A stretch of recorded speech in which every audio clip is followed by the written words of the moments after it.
तर ज्या पद्धतीनं रायगड जिल्ह्यासह कोकणामध्ये पोलीस स्टेशन स्मार्ट होत आहेत, मात्र पोलिसांच्या राहण्याच्या वसाहतीचा प्रश्न खूप गंभीर आहे. ठिकठिकाणी वसाहती कोलमडलेल्या आहेत किंवा जीर्ण झालेल्या आहेत, धोकादायक स्थितीत आहेत.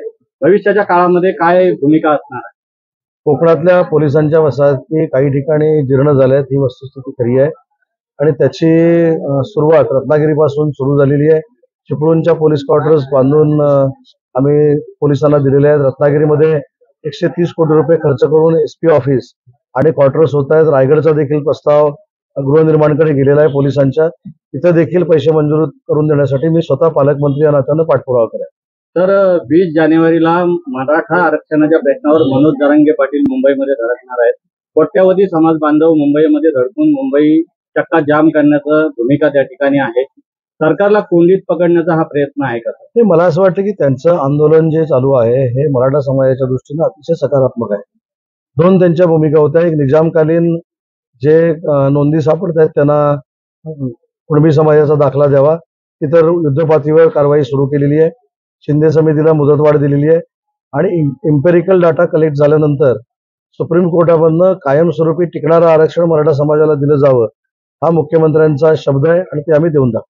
तर शेतकऱ्यांशी संबंधित प्रश्न आहे. ज्या पद्धतीनं अमोल कोल्हेंनी आता राज्य सरकारवर केंद्र सरकारवर सडकून टीका केलेली आहे की व्यापाऱ्यांचं कर्ज माफ होत आहे, मात्र शेतकऱ्यांचं कर्ज माफी करायला सरकार दिरंगाई करत आहे. काय आपली पद्धत?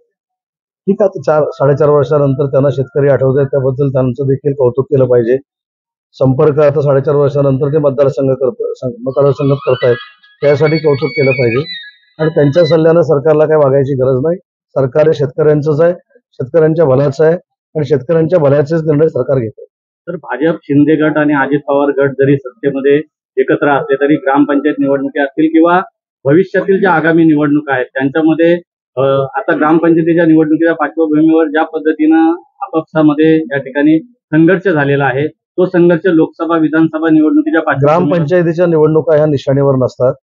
तरी देखील 2300 ज्या ग्रामपंचायतीच्या निवडणुका महाराष्ट्रातल्या झाल्या त्याच्यापैकी महायुतीनं 1600 पेक्षा जास्त जिंकलेल्या आहेत.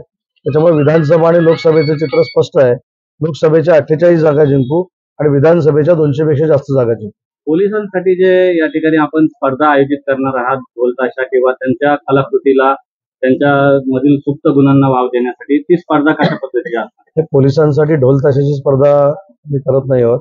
पोलिसांचं जे बँड पथक आहे महाराष्ट्रातले पोलीस विभागाचं, या सगळ्यांच्या कलागुणांना वाव देण्यासाठी त्या बँड पथकांची एक स्पर्धा मोठ्या पद्धतीनं राज्य पातळीवरची रत्नागिरीमध्ये आपण पुढच्या 2 महिन्यामध्ये घेतोय. अशा पद्धतीचं भाषणामध्ये मी सांगितलं. तर मुंबई गोवा महामार्गाची ज्या पद्धतीनं दुरावस्था झालेली आहे, सातत्यानं वेगवेगळ्या टेक्निक त्या ठिकाणी वापरल्या या संदर्भामध्ये नितीन गडकरी साहेबांनी 2 दिवसापूर्वी गोव्यामध्ये बैठक घेतलेली आहे आणि त्याला आता मूर्त स्वरूप आलंय. मुंबई गोवा महामार्गाचे नवीन कॉन्ट्रॅक्टर नेमले गेलेले आहेत आणि त्यांनी कामं सुरू केलेली आहेत. थँक्यू.